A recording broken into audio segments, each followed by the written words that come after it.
Hello everyone, मैं advocate कीर्ति भारद्वाज आज आपके अपने यूट्यूब चैनल लॉ ज्ञान में एक बार फिर से हार्दिक स्वागत करती हूँ।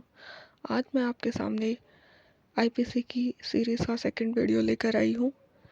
इसमें हम डिस्कस करेंगे chapter 2 of the act, chapter 1 preamble of the act और बेसिक्स ऑफ द एक्ट।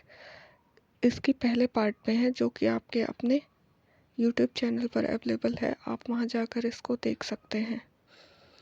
अगर आपको हमारी वीडियोस अच्छी लगती हैं तो प्लीज़ इसे लाइक करें, शेयर करें और अगर आपका कोई ऑब्जेक्शन है, कोई सवाल है तो प्लीज़ कमेंट बॉक्स में मेंशन करें, हम उसका as soon as possible answer देंगे। So without wasting a single minute, let's start with the chapter 2 of the act. Chapter 2 start करने से पहले आईपीसी के दो बेसिक सिनेरियो को हम डिस्कस करते हैं। एक्टस रियस और मेंस रिया, ये दो एक स्तंभ है जिनके ऊपर पूरा आईपीसी आपका डील करता है। Actus reus, act, human conduct. It actus reus होता क्या है वैसे, पहले इसको पढ़ते हैं। It is the consequence of human conduct which law seeks to prevent. It is a subjective concept which means each and every section of IPC has its own actus reus. मतलब हर act, हर section के under IPC के वो क्या है, actus reus. Act जो है आपको alone liable नहीं बना सकता, ना आपको मेंस रिया अलोन लाइबल बना सकता। ये कॉइन के दो फेसेस हैं जो हमेशा साथ साथ चलते हैं। फॉर एग्जांपल, आपने अपने दोस्त का पेन उठाया है काम करने के लिए, यहाँ पर आपने एक्ट तो कर दिया बट आपकी इंटेंशन नहीं थी, तो उस एक्ट के लिए आपको लाइबल नहीं किया जाएगा अनलेस आपकी इंटेंशन गिल्टी ना हो, क्रिमिनल ना हो। अगर वो पेन आप अपनी पॉकेट में रख लेते हैं और उसको डिस्क्लोज नहीं करते अपने फ्रेंड को, तो उस केस में आपकी इंटेंशन गिल्टी है, तो आपके ऊपर क्रिमिनल चार्जेस या क्रिमिनली आप उस चीज़ के लिए लायबल होंगे। ये ध्यान रखिएगा कि हमेशा एक्ट के साथ साथ मेंस रिया भी ज़रूरी होता है, तभी कोई भी एक्ट या ओमिशन ऑफेंस की डेफिनेशन में या क्राइम की डेफिनेशन में आएगा। अब बात करते हैं मेंस रिया क्या होता है। Mains Riya is not sufficient cause for criminal liability rather than particular mains Riya which is required for that particular offence shall be proved to be an existing alone that particular act also to be concurring at the time when the act was done. अब हम बात करते हैं section 7। Section 7 जो हमारा वो एक magazine पे डील करता है, expressio unius exclusive alterius, which means when one or more thing of the class are expressly mentioned, other of the same class are excluded. It means अगर कोई चीज़ पर्टिकुलर क्लास के कुछ बंदों के ऊपर एप्लीकेबल है तो रेस्ट बंदे उसमें से एक्सक्लूड हो जाएंगे, वो उन्हीं बंदों पर एप्लीकेबल होगी, ना कि पूरी क्लास के ऊपर। अब हम सेक्शन 7 की प्रोविजंस पढ़ते हैं। The provisions of section 7 states that sense of expression once explained, every expression which is explained in any part of this code is used in every part of this code in conformity with the explanation. अब बात करते हैं हम section 8 की, जो बात करता है gender. Gender, the pronoun he and its derivative are used of any person whether male और फीमेल। आईपीसी में हम जहाँ भी ही पढ़ेंगे वो मेल और फीमेल दोनों के लिए एप्लीकेबल होगा। जेंडर जो है ये इम्पॉर्टेंट है, इसको सेक्शन बेस भी पूछा गया है, काफ़ी बार रिपीटेड है। जो इम्पॉर्टेंट मार्क है या जो मार्क है प्लीज़ उनको मार्क करते चलिएगा। कीवर्ड्स हैं, ये आपको रिवीजन के टाइम पर काफ़ी हेल्प करने वाले हैं। अब बात करते हैं हम number. Number as such exam में कभी नहीं पूछता, लेकिन हमें कोई भी पॉइंट स्किप नहीं करना है। नंबर जो यहाँ पर बात कर रहा है वो प्लूरल के लिए भी और सिंगुलर के लिए भी बात कर रहा है। अब बात करते हैं सेक्शन 10, मैन और women. Man denotes any person of a mail who of any as. कोई भी बंदा, even a new born baby, अगर वो मेल है तो वो मैन की कैटेगरी में आएगा। कोई वुमन अगर वो फीमेल है, कोई लड़की पैदा हुई है वो भी वुमन की कैटेगरी में आएगी, चाहे वो न्यूबॉर्न बेबी हो या ओल्ड एज लेडी हो, वो सब वुमेन्स की कैटेगरी में आएंगे। मैन और वुमेन्स को यहाँ डिफाइन करते वक्त किसी एज का क्राइटेरिया फिक्स नहीं किया गया है। इसमें हर एज का बंदा, मेल है तो मैन, फीमेल है तो वुमन। अब बात करते हैं 11 person, most important. Direct question पूछा गया है, रिपीटेड है। पर्सन सिटीजन और नॉन सिटीजन दोनों पे एप्लीकेबल है। The word person includes any company or association or body of a person whether incorporated or not। ये इंक्लूसिव डेफिनेशन है। इसका मतलब कोई भी बंदा इंक्लूड्स एनी कंपनी और एसोसिएशन और बॉडी ऑफ पर्सन, या तो वो रजिस्टर्ड है या नहीं है। ये सिटीजन्स और नॉन सिटीजन्स दोनों पे एप्लीकेबल होता है। अब हाँ जी, इसमें एक इम्पॉर्टेंट पॉइंट है जो हमारा आईपीसी में मेंशन नहीं है, लेकिन पर्सन में जो अनबॉर्न पर्सन होता है, जो अपनी a child in the form of a mother is also included under the definition of person. इससे हम डील कर पा रहे हैं section 13 of TPA, transfer to the unborn person. थोड़ा वहाँ से कॉरिलेट कर पा रहे होंगे आप लोग। इससे हम दोनों साथ साथ सेक्शंस को इम्पोर्टेंट हर एरिया से कवर करते चलेंगे ऐसे ही। अब बात करता है public. Public includes any class of public और any community. Queen, repeal, servant of the government। The word servant of a government denotes any officer or servant continued, appointed or employed in India by or under the authority of the government। ऐसा कोई भी बंदा जो सरकारी व्यवस्था में हो, सरकार द्वारा नियुक्त हो, या सरकार द्वारा एम्प्लॉयड हो, या अपॉइंटेड हो, या वो कंटिन्यूटी में हो, या फिर authority of the government of India से हो, उसको हम क्या बोलेंगे? Servant of government. ये एग्ज़ाम में एज सच पूछा नहीं गया है कभी भी, लेकिन वही बात हमें स्किप नहीं करना है। 15th repeal, 16th repeal, 17th पे आ जाइए। यहाँ से आपका प्री का एक क्वेश्चन बनता है। सेक्शन बेस तो मैंने नहीं देखा है, लेकिन यहाँ से प्री का क्या क्वेश्चन बनता है कि government denotes state government as well as central government. ये चीज़ें आपको ध्यान रखनी है। प्री का हमारा क्वेश्चन आएगा तो हमें क्या क्लिक करना होगा कि government include state as well as centre. इस चीज़ को भूलिएगा मत। Section 18, India means the territory of India excluding the state of J&K। लेकिन अब by the virtue of article 370 ये including the state of J&K हो गया है। इस चीज़ को ध्यान रखिएगा। अब बात करते हैं जज। हम सब जुडिशल एस्पिरेंट है, तैयारी कर रहे हैं, लेकिन हमारे अलावा जिस पोस्ट के लिए हम तैयारी कर रहे हैं उस पोस्ट को के अलावा और कौन बंदा जज हो सकता है, वो हमारा कहाँ डिफाइन है? सेक्शन 19 में। इस चीज़ को ध्यान में रखिएगा। द वर्ड जज denote not only every person who is officially designated as a judge but also every person who is empowered by the law to give in legal proceeding, civil or criminal, a definitive judgment or a judgment which if not appealed otherwise would be a definite, or a judgment which if confirmed by the some authority would be a definitive, who is one of a body of person which body of person is empowered by the law to give such judgment। ऐसा कोई भी बंदा जो civil या criminal case में judgement दे सके, या उसके पास अथॉरिटी है, लॉ द्वारा उसके पास एम्पावर्ड है, वो हर बंदा किसकी परिभाषा में आएगा? वो हमारा जज की डेफिनेशन में आएगा। इस चीज़ को ध्यान रखिए। उसके पास क्या क्या पावर होनी चाहिए? सिविल और क्रिमिनल केसेस में डेफिनेटिव जजमेंट देने की, और second most important thing is that कि वो लॉ द्वारा एम्पावर्ड हो। ये कीवर्ड्स हैं, इनको मार्क करते चलिएगा। अगेन मैं यही बात कह रही हूँ। अब बात करते हैं हम सेक्शन 28 सेक्शन 28 पे जाने से पहले हम सेक्शन 19 की इलस्ट्रेशंस के बारे में डिस्कस करते हैं, जो हमारे एग्ज़ाम पॉइंट ऑफ व्यू से बहुत ज़्यादा इंपॉर्टेंट है। क्वेश्चन बहुत बार यहाँ से आया है। अ कलेक्टर, या सेक्शन 19 से डायरेक्ट क्वेश्चन नहीं पुट ऑन होता, लेकिन इसकी जो इलस्ट्रेशंस है वहाँ से हमारा एग्ज़ाम में काफ़ी बारी क्वेश्चन आया है। कलेक्टर क्या है? वो एक जज है। मजिस्ट्रेट, वो जिसके पास पावर है सेंटेंस देने की, फाइन लगाने की, इम्प्रिजनमेंट देने की, वो हमारा मजिस्ट्रेट क्या है? वो जज की डेफिनेशन में आता है। A member of a panchayat is also a जज। A magistrate exercising jurisdiction in the respect of a charge on which he has power only to commit for the trial to another court is not a जज। सिर्फ अगर जज के पास या magistrate के पास trial करने की पावर है, उसमें पनिशमेंट देने का उसके पास कोई भी अधिकार नहीं है, तो वो मजिस्ट्रेट साहब जज की डेफिनेशन में नहीं आएंगे। ये बात ध्यान रखिएगा। इलस्ट्रेशंस से बहुत बारी आईपीसी में क्वेश्चन पूछा गया है, तो इसको प्लीज़ मार्क कर लीजिएगा, ध्यान से पढ़िएगा।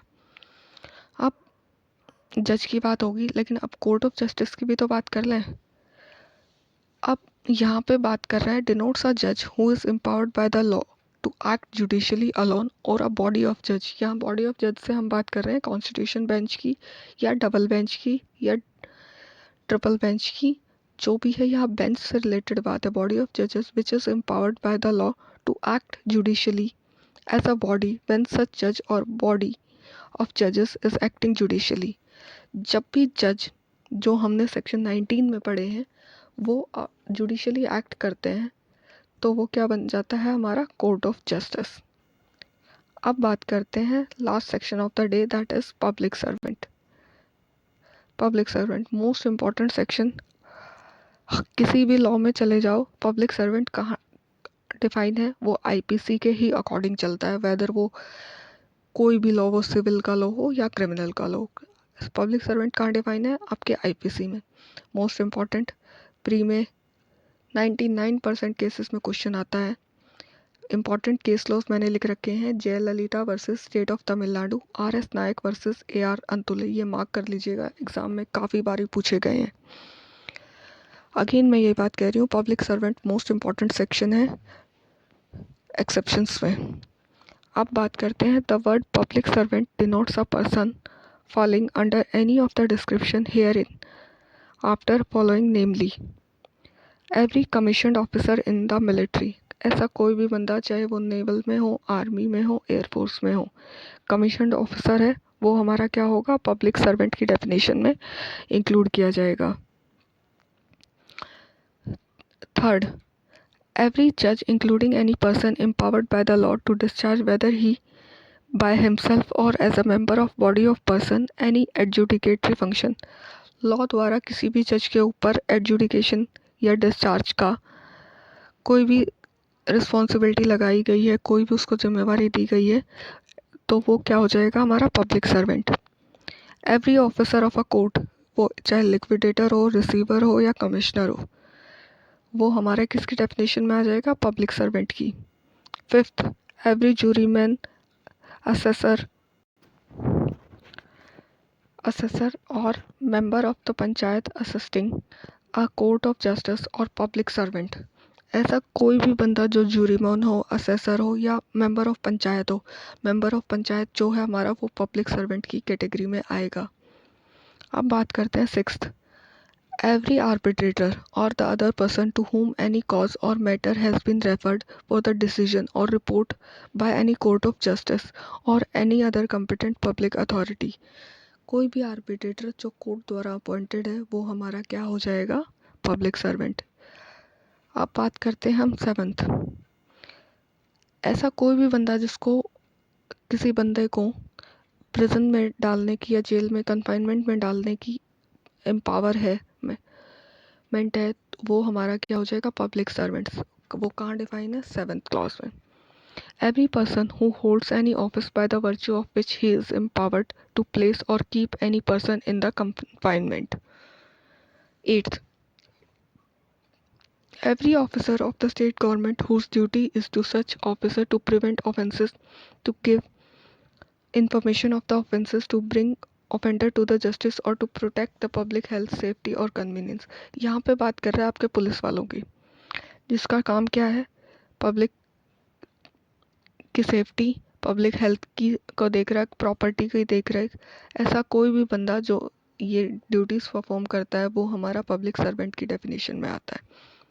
9th में बात कर रहा है, ऐसा कोई भी ऑफिसर जो गवर्नमेंट रेवेन्यू से डील करता है, गवर्नमेंट के लेन देन का जो ब्यौरा है, basically revenue, pecuniary interest of the government जो है, उसको ध्यान में रखता है, वो हमारा कहाँ आ जाएगा, वो पब्लिक सर्वेंट की डेफिनेशन में आ जाएगा।